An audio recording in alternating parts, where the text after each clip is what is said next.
আসসালামু আলাইকুম মুসলমান ভাইরা, হিন্দু ভাইদের নমস্কার।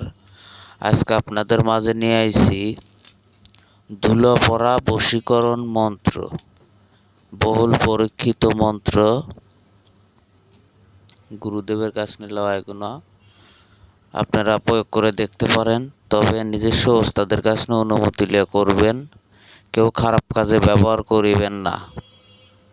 তো নিয়ম বলছি, শুনুন। যে কোনো মেয়ে যদি বশ করতে চান, তার পায়ের নিচের ধুলো লাগবে, হাইটে যাবে, তার অন্যের ধুলো নিয়ে ধুলোটা পরবেন।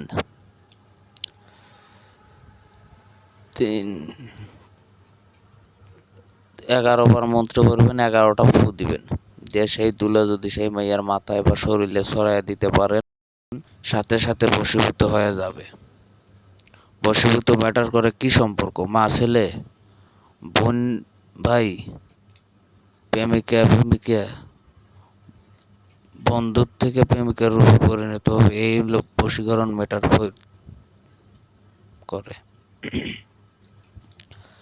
তো আপনারা সবাই খারাপ কাজে ব্যবহার করিবেন না, ভালো কাজে ব্যবহার করিবেন।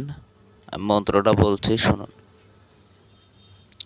দুল দুল দুল পড়িলাম কালা চাঁদের গায়ে, ঘর ছাড়ো দুয়ার ছাড়ো, ছাড়ো বাপের পিঠা, 1200 মাঠ বন্ধ, 66 কাঠ বন্ধ, আমার এই বন্ধ যদি ছোটে, দোহাই কালী পীর পুরে হয় ছাই, দোহাই কালী দোহাই কালী দোহাই কালী।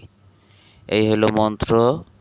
ওই দুলালিয়া 11 বার মন্ত্র পড়বেন, 11টাই ফু দিবেন, দিয়া ওই যে কোনো ওই মেয়ের গায়ে ছড়িয়ে দেওয়ার সাথে সাথে বশীভূত হয়ে যাবে। আপনি যা বলবেন তাই শুনবে। কিন্তু এই মন্ত্র প্রয়োগ করলে যদি কোনো ক্ষয়ক্ষতি হয়, আমি বা আমার চ্যালেঞ্জ কোনো রকমের দায় থাকিব না। মন্ত্রটা সিদ্ধি করতে হবে 108 বার। মন্ত্রটা 13 রাস্তা মাথায় বসা মুখস্থ করতে হবে। 108 বার পড়লে পরেই সিদ্ধ হয়ে যাবে।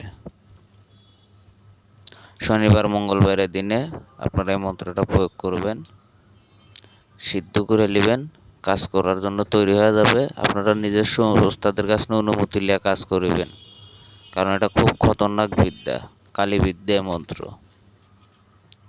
সবাই ভালো থাকবেন, সুস্থ থাকবেন।